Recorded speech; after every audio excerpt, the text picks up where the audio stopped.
사람은 자기 나름대로 인생의 기준을 가지고 살아갑니다. 인정하든 아니면 인정하지 않든 내가 알든 모르든 자기 나름대로의 기준이 있습니다. 세상은 돈을 기준으로 삼습니다.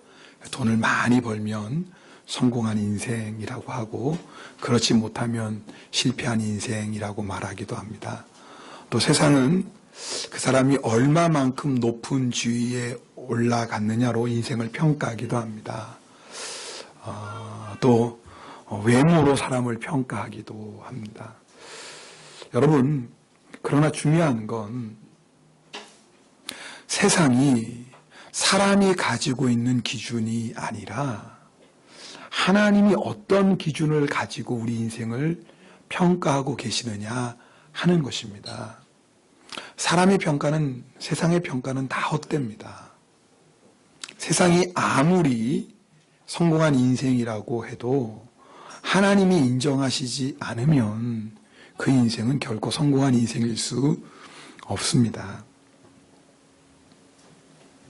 오늘 이 자리에 나와 예배드리는 여러분들은 어떤 인생의 기준을 가지고 살아가십니까? 여러분, 우리 모두는 반드시 하나님 앞에 서게 됩니다. 그때 하나님께서 우리 인생을 평가하실 것입니다. 우리가 세상에서 아무리 성공한 인생을 살았다고 해도 하나님 앞에 섰을 때 하나님의 평가가 진짜 평가인 거예요. 그래서 우리가 하나님이 우리 인생을 무엇으로 평가하시는지를 반드시 확인해야 됩니다. 그것은 바로 예수 그리스도십니다. 여러분, 예수님을 믿느냐 믿지 않느냐가 이것보다 더 중요한 것은 없습니다. 내가 예수 그리스도를 믿는 것이 얼마나 놀라운 은혜이고 축복인지 우리는 다 알지 못합니다.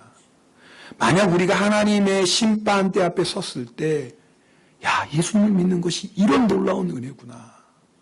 예수님을 내가 믿고 나의 주님으로 고백하는 것이 정말 대단한 일이구나. 아마 우리는 그때 실감하게 될 것입니다.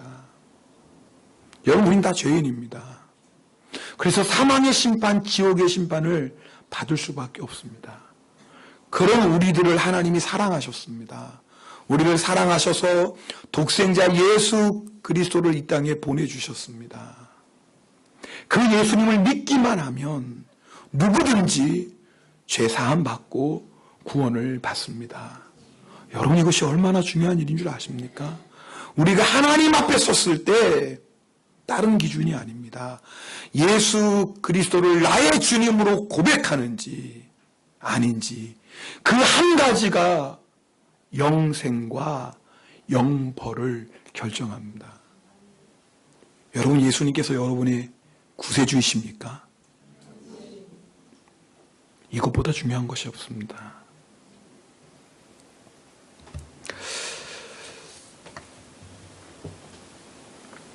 그러나 또 한 가지 하나님께서 우리에게 우리의 삶을 평가하시는 기준이 있습니다. 그것은 우리가 이 세상에 살 동안 얼마만큼 예수 그리스도를 닮아갔느냐 하는 것입니다. 로마서 8장 29절 말씀을 함께 읽겠습니다. 같이 읽습니다. 하나님이 미리 아신 자들을 또한 그 아들의 형상을 본받게 하기 위하여 미리 정하셨으니 이는 그로 많은 형제 중에서 맏아들이 되게 하려 하심이니라. 여러분, 앞에 말씀 보세요. 하나님이 미리 아신 자들, 우리들을 얘기하는 겁니다. 하나님이 우리를 미리 아시고 우리를 사랑하시고 우리를 선택하셨습니다. 우리를 구원하셨습니다. 그런데 그 목적이 뭐예요? 그 아들의 형상, 누구예요? 예수 그리스도예요. 그 예수 그리스도를 본받게 하기 위해서. 그러므로 하나님 우리를 구원하신 목적이 뭐냐면 우리로 하여금 누구 닮게 하시는 거예요? 예수님 닮는 거예요. 그래서 예수님이 보니까 맏아들이래요. 예수님이 맏아들이면 우리는 뭐예요? 둘째, 셋째예요. 네, 맞습니다. 맞습니다. 여러분, 얼마나 놀라운 영광입니까? 예수 그리스도가 맏아들이 되시고 우리는 예수님과 형제된 자로서 하나님 아버지의 영광을 상속받을 자가 된다는 겁니다. 사실 이렇게 설교하는 저도 이 설교를 듣는 여러분도 그 영광을 다 상상할 수는 없습니다. 요한계시록에 보면 사도 요한이 새 예루살렘을 표현하는 말씀이 나오는데요. 우리가 듣도 보지 못한 보석들의 이름이 얼마나 많이 나오는지 몰라요. 왜 그럴까요? 사도 요한이 새 예루살렘 하나님의 나라를 봤는데 인간의 언어로 표현할 방법이 없어요. 그 영광을. 그런데 우리를 그 영광으로 초대하시는 겁니다. 그래서 이 땅에 살 동안에 누구 닮아가게 하시는 거예요? 예수 그리스도를 닮아가게 하시는 거예요. 여러분, 하나님의 목적은 뭐냐면 우리로 하여금 예수님을 닮아가게 하는 것입니다. 우리는 자꾸 인생의 목적을 편안하게 사는 것, 아무 문제 없는 것, 아무 고생하지 않는 것, 돈도 좀 있었으면 좋겠고 명예도 좀 있으면 좋겠고 이왕이면 좀 높은 자리에 올라가면 좋겠고, 네, 그게 뭐 나쁘겠습니까? 그러나 여러분, 한 가지 분명히 아셔야 될 것이 있습니다. 그것이 하나님의 계획은 아니에요. 때로는 하나님이 우리가 원치 않는 고난을 허락하실 때도 있습니다. 내가 원하지 않는 어려움을 만나게 하실 수도 있습니다. 때로는 인간관계에 우리가 생각지 못했던 환난을 당할 때도 있습니다. 도대체 하나님 왜 그런 것들을 허락하십니까? 우리를 얼마나 사랑하세요?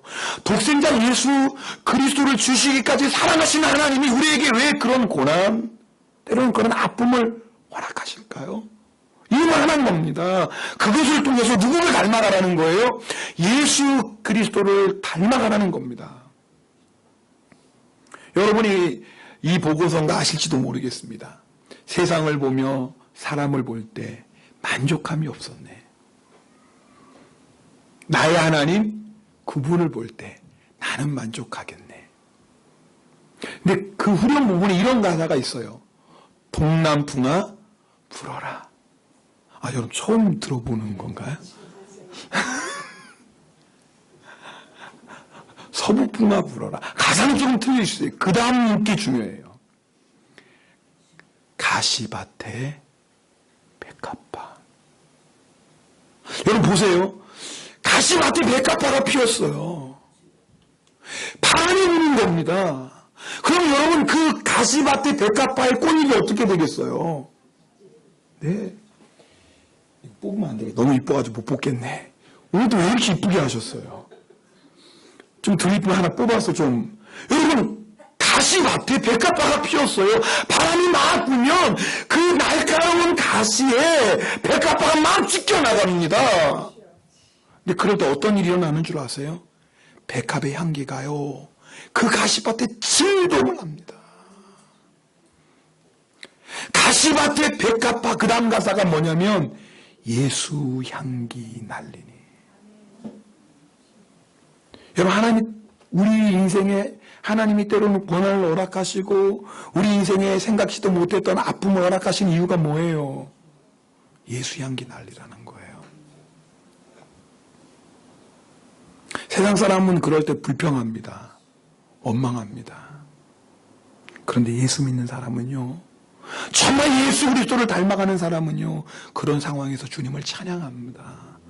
감사합니다. 예수 향기 날리는 겁니다. 여러분, 그 모습을 보는 세상 사람들이 얼마나 놀랄까요? 예수 믿어서 돈 벌었대? 야, 나는 예수 안 믿어도 돈 이렇게 많이 벌었어. 뭐 예수 왜 믿어? 나 예수 믿어서 그 사람 높은 자리에 올라갔대. 야, 나는 예수 안 믿어도 이렇게 더 높은 자리에 올라갔어. 아, 그 사람 예수 믿어 자식이 좋은 대학 들어갔대. 예수 안 믿는 사람들 자식들 다 좋은 대학 들어갑니다. 근데 예수 믿지 않는 사람이 절대 할 수 없는 게 있어요. 뭐예요? 예수 향기 날릴 수가 없습니다. 그것은요, 내 안에 예수 그리스도를 모신 사람만이 할 수 있는 일입니다. 하나님의 목적이 그거예요. 우리로 하여금 예수 그리스도를 닮아가게 하시는 것입니다. 지난주에 여러분 일주일 동안 학교생활, 때로는 사회생활, 가정에서 답답하고 힘든 일 만나셨죠? 여러분 그때 어떻게 반응하셨습니까? 그들과 함께 화내셨다면, 그들과 함께 짜증내셨다면, 그들처럼 불평하셨다면 아마 예수의 향기는 나타나지 않았을 겁니다. 어쩌면 이랬을지도 모르겠죠. 예수 믿는 사람도 똑같지. 교회 다니는 사람이나 안 다니는 사람은 똑같지. 그런데 교회는 왜 다녀? 속으로 그렇게 생각했을지도 몰라요. 그러나 그때 내가 세상 사람과의 반응이 전혀 다른 거예요. 감사해요. 찬송해요. 그 사람은 나에게 아픔을 줬는데 나는 변함없이 그 사람을 섬겨요. 그럴 때 그들이 뭘 느낄까요? 예수 향기를 맡는 겁니다. 그 모습을 통해서 예수 향기를 맡는 겁니다. 그것이 우리를 향한 하나님의 계획입니다. 여러분, 세상은 가시밭과 같습니다. 우리는 그 가시밭 안에 핀 백합화입니다. 그냥 있어도 향기는 납니다. 그러나 하나님이 더 진한, 더 강력한 예수 향기를 발하게 하실 때 바람을 불게 하십니다. 그때 여러분 불평하지 말고 원망하지 마십시오. 그때 주님을 전심으로 찬양해 보십시오. 그럴수록 주님께 더 감사해 보십시오. 그럴 때 우리를 통해서 예수 그리스도의 향기가 증거됩니다. 그것이 우리를 구원하신 하나님의 목적입니다. 하나님 앞에 섰을 때 그거를 물어보실 거라 그 말이에요. 하나님이 너 얼마나 예수 향기 날렸느냐, 너 얼마나 예수 닮았느냐, 너 얼마나 예수처럼 살았느냐. 그것으로 우리 인생을 평가하십니다. 하나님의 평가의 기준은 딱 하나입니다. 예수 그리스도십니다. 예수님께서 죽은 나사로를 살리셨습니다. 이를 통해서 사람들은 예수님이 죽은 자를 살리시는 부활의 주님이시요 영원한 생명을 주시는 구원자이심을 알았습니다. 그래서 오늘 본문 45절에 보면 예수께서 하신 일을 본 많은 유대인들이 예수님을 믿었다라고 고백합니다. 기록하고 있습니다. 그런데 그 다음 46절에 보면 그 중에 어떤 자는 바리새인들에게 가서 예수께서 하신 일을 알렸다라고 기록하고 있습니다. 좋은 의도로 알린 건 아니겠죠. 자, 그 소식을 들은 대제사장들과 바리새인들이 공회를 소집했습니다. 사내들인 공회입니다. 유대인의 최고의 입법기관이고 사법기관이고 행정기관입니다. 법도 만들고 그 법이 로마에 위배만 되지 않는다면 그 법으로 재판하고 그 법으로 형을 선고합니다. 비록 사람을 죽일 수는 없었지만 모은 거예요. 자, 그러면서 이렇게 말합니다. 이 사람이 많은 표적을 행하니 우리가 어떻게 할까? 지금 예수님이 죽은 자까지 살렸어요. 여러분, 이거 사람이 할 수 있는 일이에요, 없는 일이에요? 없지요. 요나단 의원이 병든 자는 고칠 수 있겠죠. 그렇죠? 예수님이 아니고도 귀신 쫓아내는 일도 있어요. 그런데 죽은 사람을 살린 거예요. 이것은요, 인간이 절대 할 수 없는 일입니다. 왜요? 생명의 주인은 누구예요? 하나님이시잖아요.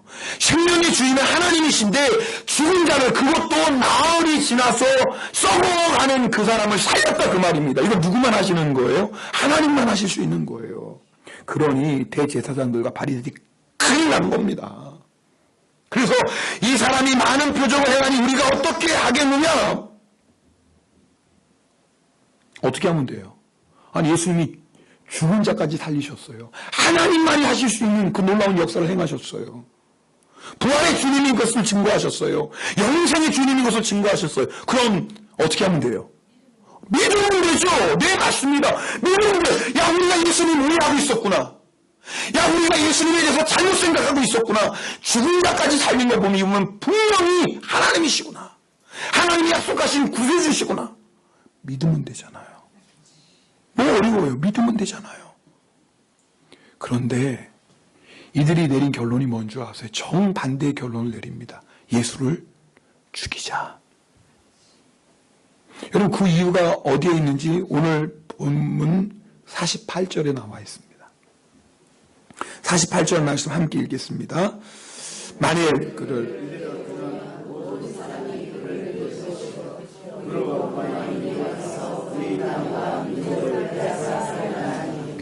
여러분, 로마는요, 자신들이 지배하는 나라에 비교적 관대한 정책을 폈어요. 그러나 한 가지, 로마의 거스리는 폭동은요, 절대 용납하지 않았습니다. 아주 잔인하게 진압했습니다. 행여 예수님을 따르는 백성들이 예수님을 왕으로 세우고 로마에 항거하기라도 한다면 큰일 났다. 여러분, 만약에 그런 일이 일어난다면 누가 가장 큰 일이에요? 가진 것도 없고 배운 것도 없고 누리는 것도 없고, 그래서 대제사장들과 바리새인들이 무시하는 무지한 백성들일까요? 물론 그들도 있겠죠. 그러나 이들이 걱정하는 건 백성들 잃어버리는 것이 아니에요. 자기들이 지금까지 누리고 있는 권세와 명예와 부귀 영화를 잃어버리는 게 무서운 거예요. 여러분, 여기 특별히 그들이 와서 우리 땅과 민족을 빼앗아, 여러분 여기서 말하는 땅의 의미는 뭐냐면 가장 핵심의 의미는 예루살렘 성전이에요. 예를 들어서 유대인들이 아무리 많은 땅을 차지했어도 예루살렘 성전을 잃어버리면 그 땅은 의미가 없고요. 반대로 모든 땅을 빼앗겨도 예루살렘 성전만 지키고 있다면 상관없는 거예요. 자, 그러면 대제사장들이 정말 예루살렘 성전을 너무너무 사랑해서 하나님이 임재하시는 곳이기 때문에, 하나님을 예배하는 곳이기 때문에 그 예루살렘 성전을 너무나 사랑해서 그랬을까요? 아니에요. 어떻게 할 수 있어요? 예수님께서요, 십자가 지시기 위해서 예루살렘 성에 입성하실 때 성전을 깨끗하게 하십니다. 뭐라고 책망하시면서요? 너희는 이 성전을 뭐로 만들었다? 강도의 소굴로 만들었다 그랬어요. 그래서요, 돈 바꾸는 사람 상을 엎으시고 양 비둘기 파는 자들 가축들 다 쫓아보내셨어요. 여러분, 사실 모세의 율법에 명한 거예요. 여기서 멀리서 하나님 앞에 양이나 소로 제사 드릴 사람이 그거 끌고 온다고 생각해 보세요. 흠이 없는 것을 하나님께 제사 드려야 돼요. 여러분, 긴 여행하다 보면 흠이 생길 수 있잖아요. 그럼 하나님께 받을 수 없거든요. 그래서 모세의 율법은 뭐라고 명령했냐면, 내가 바칠 소를 팔아요. 돈이 있잖아요. 그럼 그 돈 가지고 어디 와서? 예루살렘에 와서 소를 사서 제물을 드리는 거예요. 자, 그런데 문제가 있어요. 내가 소를 사는데 내 마음대로 못 사요. 제사장이 지정해준 장소에서만 사야 돼요. 여기서는 정결하니까, 여기서는 흠이 없으니까. 다른 소도 흠 없고 깨끗한 거 사면 되지 않은데 이것만 사야 돼. 그래 제사장이 인정해줘요. 근데 여기서 파는 사람들이 생각해 보세요. 여기서만 사야 되니까 그냥 받는 게 아니에요. 시중에서 파는 것보다 훨씬 더 많은 윗돈을 붙여서 파는 거예요. 나갈 수가 없어요. 여기서 사야지 제사 드릴 수 있으니까. 그러면 여러분, 그 자리를 차지하려고 얼마나 경쟁이 심하겠어요. 그럼 그 자리를 차지하려면 어떻게 해야 되겠어요? 네, 대제사장들에게 뇌물을 바쳐야죠. 뇌물을 바쳐. 자리 따기만 하면 막대한 이익을 얻는데, 황금알을 낳는 장소인데, 그래서 대제사장들에게 막대한 뇌물을 주고 사죠. 강도에 속을 댄 거예요. 여러분, 왜 대제사장들이 예루살렘 성전이 없어지는 걸 그렇게 무서워했어요? 그것을 통해서 자신들이 누리는 부귀, 영광 다 잃어버리거든요. 그래서 뭐합니까? 예수를 죽이기로 결단합니다. 이들이 추구하는 것은 하나님의 영광이 아니었어요. 사람의 영광이었어요. 이들이 추구하는 건 영생이 아니었어요. 이 세상의 부귀영화였어요. 이들은 자신들이 가장 소중히 여기는 그것을 지키려고 예수님을 십자가에 못 박아 죽입니다. 근데 여러분 아세요? 이로부터 약 40년 뒤에 로마의 티투스 장군에 의해서 예루살렘 성전은 돌 하나도 도굴 위에 남지 않게 철저히 파괴됩니다. 자기들이 하나님의 아들, 독생자 예수 그리스도를 죽이면서까지 지키려고 했던 그 모든 것이 한순간에 다 사라져 버립니다. 근데 그걸로 끝났을까요? 아니죠. 그 다음에 정말 무서운 일이 있는 거예요. 그 대제사장들과 바리새인들, 마지막 하나님의 심판대 앞에 서야 되잖아요. 어떻게 감당할까요? 여러분, 오늘 이 본문이 우리에게 주시는 메시지를 알겠습니까? 눈에 보이는 세상에 그것 얻으려고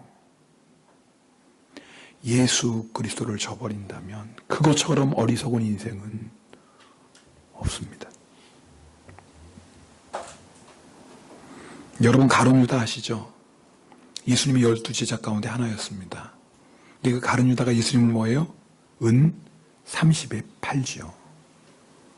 아마 예수님을 팔기 전까지는 야 내가 예수님 이렇게 따라다녔는데 이대로 끝나면 너무 억울하잖아. 본전 생각났겠죠. 3년 동안 고생했는데 그 예수님을 은 30에 팔았어요. 팔고 나니까 제정신이 들어왔어요. 자기가 지금 무슨 일을 한 거예요. 도대체 돈이 뭐라고, 그 돈이 뭐라고 은 30에 예수님을 팔아먹었어요. 은 30에. 정신을 차리고 나니까 몰려오는 이 죄책감을 감당할 길이 없어요. 그래서 결국 어떡합니까? 네, 목매달아 자살합니다.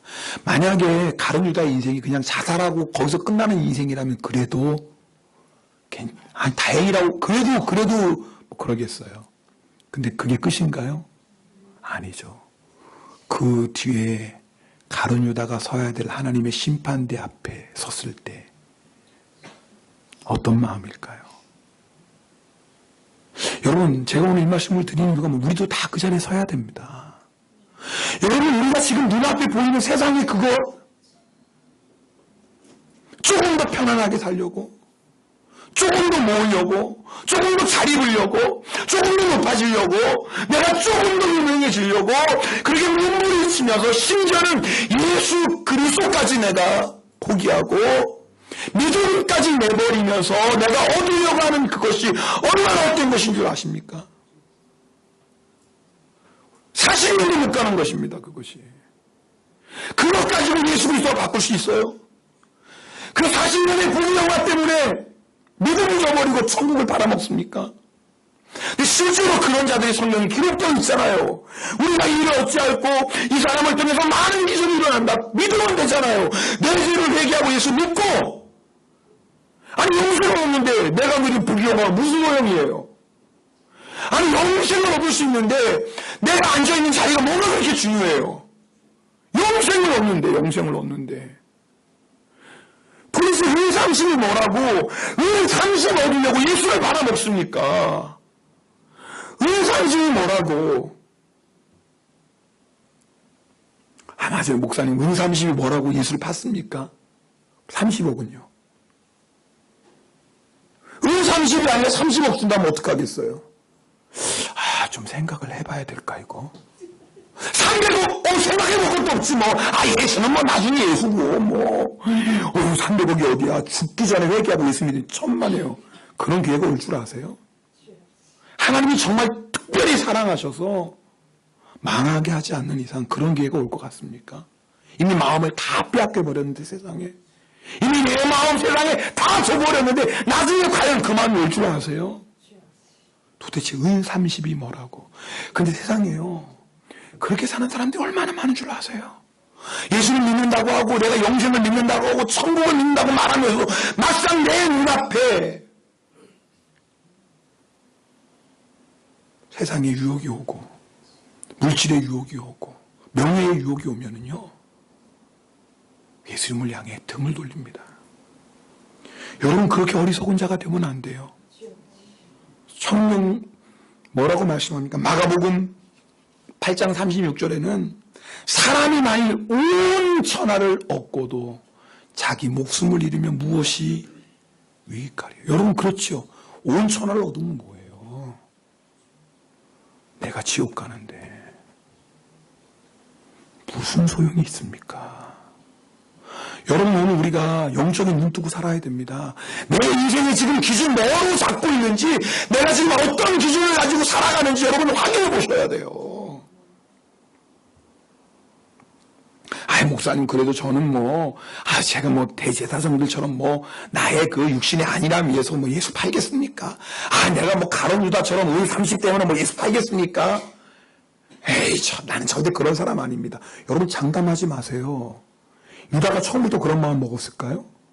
아니 제사장 바리새인 처음부터 그랬을까요? 아닌 거예요. 내 인생의 기준이 주님이신지 날마다 확인하고 점검하지 않으면 조금씩 변해가요. 여러분, 하루아침에 변하는 사람은 없습니다. 있습니다. 죽을 때가 다 된 사람. 예, 그래서 사람이 갑자기면 뭐예요? 죽을 때 됐구나. 이 죽을 때가 되면 이제 정신이 돌아오잖아요. 인생이 얼마나 허무한지 알고 죽음 모든 걸로 끝나는 걸 다 아니까. 그래서 죽을 때가 돼야지 우리 철들잖아요. 근데 죽을 때가 돼도 요즘은 철도 안 들잖아요. 죽을 때가 돼도. 그래서 갑자기 변하는 사람 보고 야, 네가 죽을 때가 됐구나 그래요. 사람은요 천천히 변화됩니다. 이 말이 뭐냐면 거꾸로 지금 사람은요 천천히 자기도 모르는 사이에 믿음을 타협하게 되는 거예요. 처음 별것 아니에요. 그런데 어느 순간 돌아보면 믿음에서 확 떨어져 있는 거예요. 확 떨어져 있는 거예요. 처음엔 내가 예수님 만나고 예수님 사랑하고 주님밖에 없습니다 고백했는데 돌아보면 교회를 왔다 갔다 해요. 교회는 열심히 봉사해요. 근데 내 안에 예수 그리스도가 주인이 아니에요. 내가 주인이에요. 주님을 구하는 게 아니에요. 세상을 구해요. 여러분, 우리가 오늘 이 본문 보면서 이 본문 속에서 주님! 행여나 나에게는 이런 모습이 없습니까? 우리가 점검해 봐야 돼요. 여러분, 우리가 영성일기 매일 쓰자고 여러분에게 권면하고 있습니다. 우리 옆에 분하고 인사해. 영성일기 잘 쓰고 계시죠? 시작. 이제는 물어보지도 않네. 참. 예전에는 물어보고 대답 안 하고 묻기만, 이제는 물어보지도 않네. 여러분, 왜 그래요? 점검해 보자는 거예요.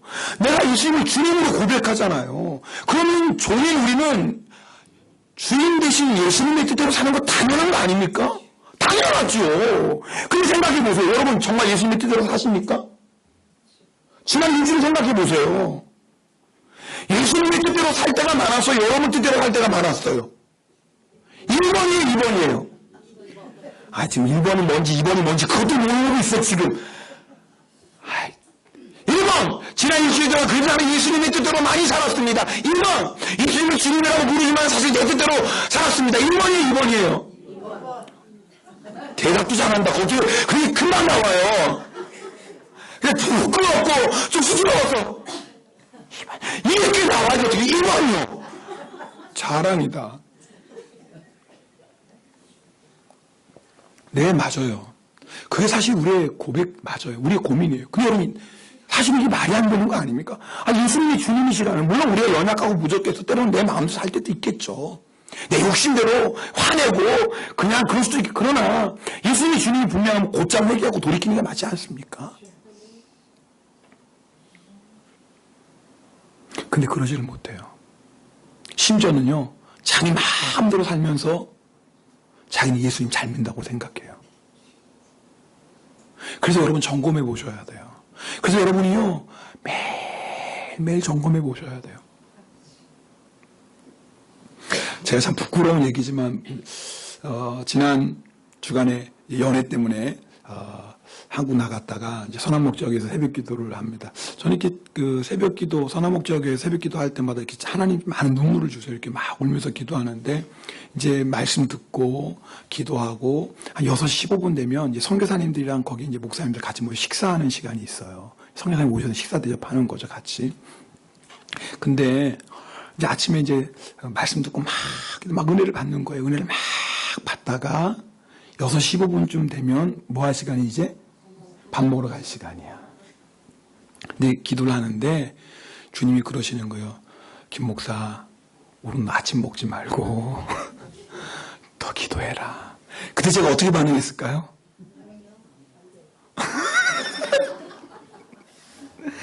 제가 아멘이 있으면 뭐 이런 얘기 하겠습니까?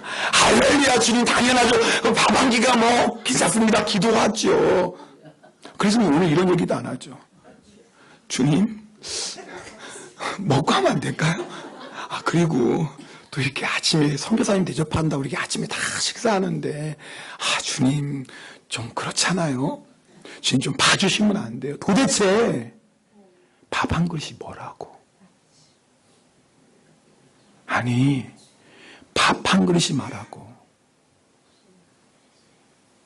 여러분, 우리는 밥 한 그릇 우습게 생각하죠? 1억이라면 어떻겠어요? 제가 좀 유치하지만 그냥 1억이라면 어떻겠어요? 1억? 그건 유치한 거 아니죠. 1억인데. 우리는 밥 한 그릇과 1억은 대단한 차이지만 하나님도 그러실까요? 아니죠.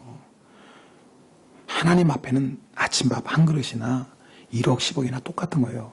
하나님의 중심을 보시는 분 아니에요. 밥 한 그릇 순종 못하는 사람이 1억을 순종하겠습니까? 작은 것에 충성하지 않는 사람이 큰 것 순종하겠습니까? 아니거든요. 그러니까 여러분 이 말씀이 멀리 있는 말씀이 아니에요. 여러분이 매일매일 작은 것에 예수님을 나의 주님으로 고백하고 순종하지 않으면 큰 거 났을 때는 보나 마나라니까요. 작은 것에 순종 안 하는데. 주님과 아주 짧은, 제가 이 얘기가 사실은 정말 1초 만에 일어난 얘기예요. 제가 설명하니까 펼쳐서 좀 길게 느껴요. 사실 이게 여러분 그렇잖아요. 1초 안에 일어난 얘기예요. 그러다가 또 제가 목사인데 또 그럴 수는 없잖아요. 그래서 처음에 하나님, 그것도 먹고 하면 안 될까요? 어떻게 뭐 또 그러다가 네 하나님 알았어요. 순종할게요. 순종할게요. 하나님께 그랬어요. 그리고 기도하는데 하나님이 됐다. 네 마음 봤다. 가서 먹어라.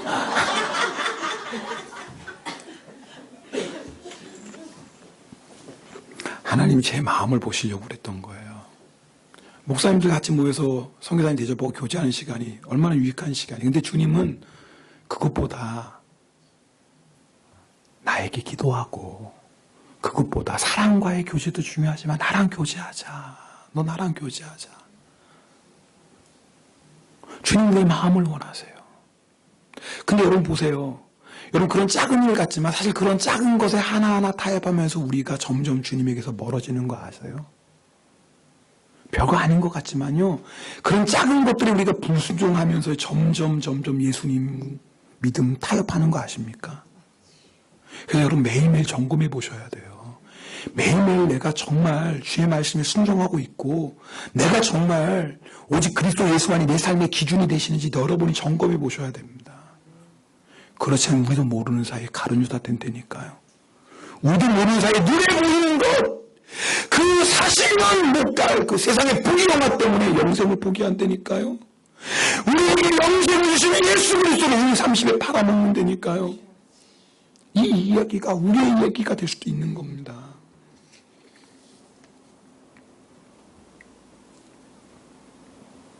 그렇다면 예수님이 내 인생의 기준이 된다는 건 뭐예요? 내 삶의 모든 것이 예수님이 기준이 된다는 건 내가 어떤 일을 할 때마다 예수님을 생각하는 거예요. 따라서 예수님이라면 어떻게 말씀하실까? 저는 요즘 그런 일 참 많이 시키십니다.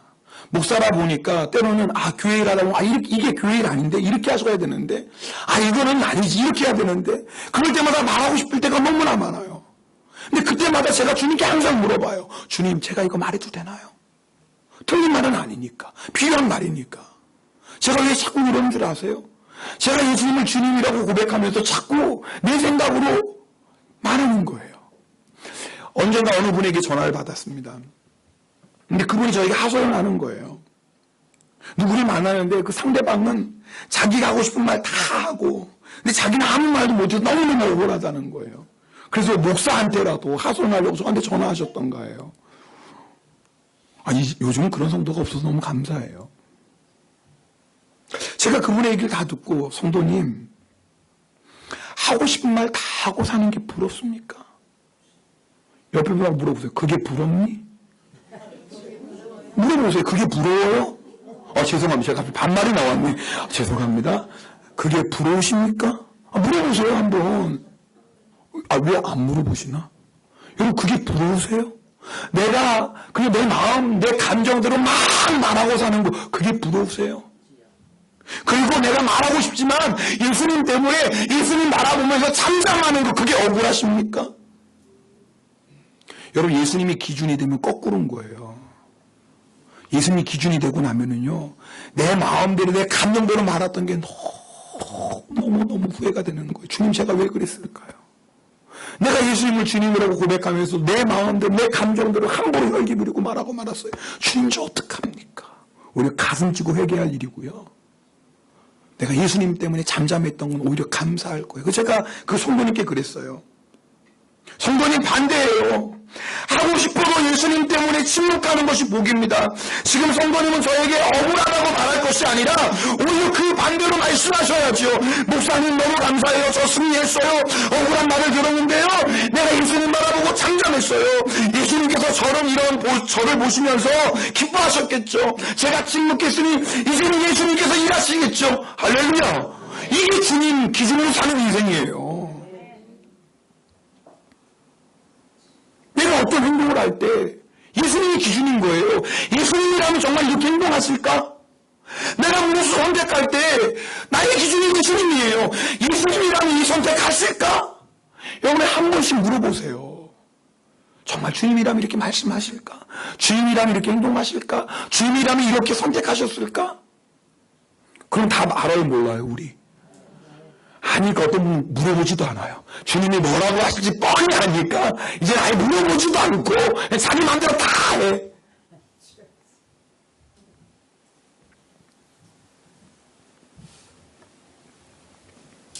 여러분, 예수님 우리 인생의 기준입니다.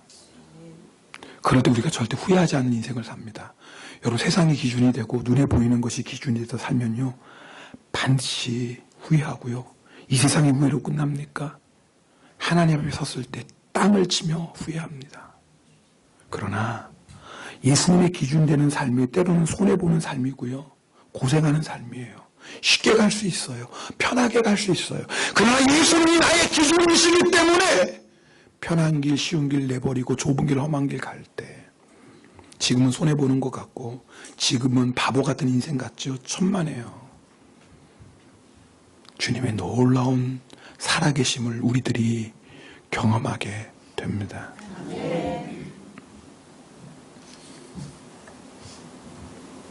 여러분에게 한 가지 분명히 말씀드릴 수 있는 것이 있습니다. 예수님을 기준으로 사는 인생은 주님 반드시 책임져 주십니다. 저는 이건 분명히 믿습니다. 예수님을 나의 기준으로 삼고 사는 인생, 주님은 절대 내버려 두시지 않습니다.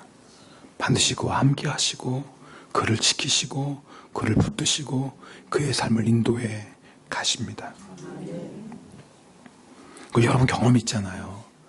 내가 힘들고 어려워도 예수님 기준 삼아 순종하며 나아갈 때 우리 마음에 뭐가 있어요? 평강이 있잖아요. 할렐루야. 기쁨이 있잖아요. 세상이 주지 못하고 사람이 주었다는 놀라운 행복이 있잖아요. 지칠 때 있죠. 그때마다 우리는 주님을 더 앙망하지 않습니까?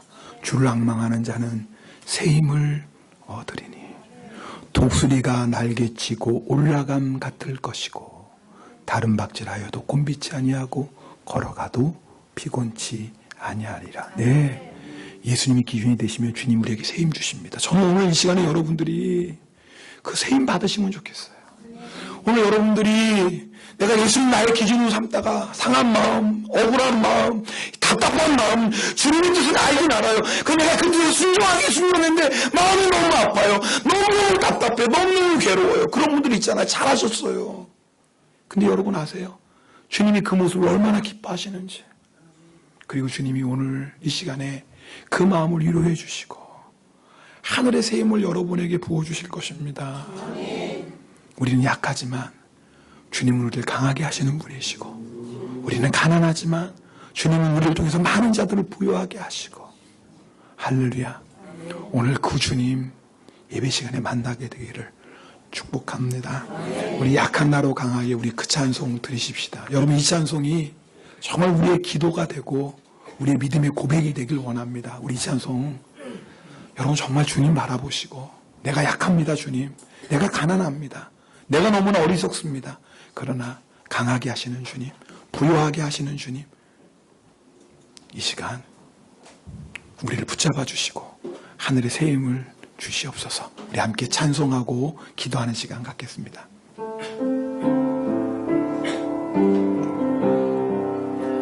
약한 나로 강하게 가난한 날 부하게 눈먼 날 볼 수 있게 주 내게 다시 한번 고백합시다. 약한 나로 강하게, 가난한 날 부하게, 눈먼 날 볼 수 있게 주 내게 호산나 호산나 호산나 주님 난 어리냐 호산나 호산나 예수 1절 우리 일본말로 요아사오 주여그 유타카니 미타시 미에나이 모노노 메오아케 요아사오 주여그 요아사오 주여그 유타카니 미타시 미에나이 모노노 메오아케 호산나 호산나 호산나 가미노고 이치지 호산나 호산나 주님 약한 나를 강하게 하소서. 우리 기도하는 마음으로 우리 두 손을 한번 높이 드십시다. 그리고 이 찬송할 때 정말 주님 나는 약합니다. 주님 나는 가난합니다. 주님 때문에 내가 영의 눈이 닫혀서 어리석게 살아갈 때가 얼마나 많은지요. 그러나 주님 이 시간에 약한 자를 강하게 하시고 가난한 자를 부하게 하시고 나의 영의 눈을 열어주시는 구주님 만나는 시간 되길 원합니다. 우리 이런 마음으로 찬송 한 번 더 드립시다. 약한 나로 강하게 가난한 날 부하게 눈먼 날 볼 주 내게 행하셨네. 주의 호산나 오 주님 나를 구하소서. 호산나 호산나 주님 나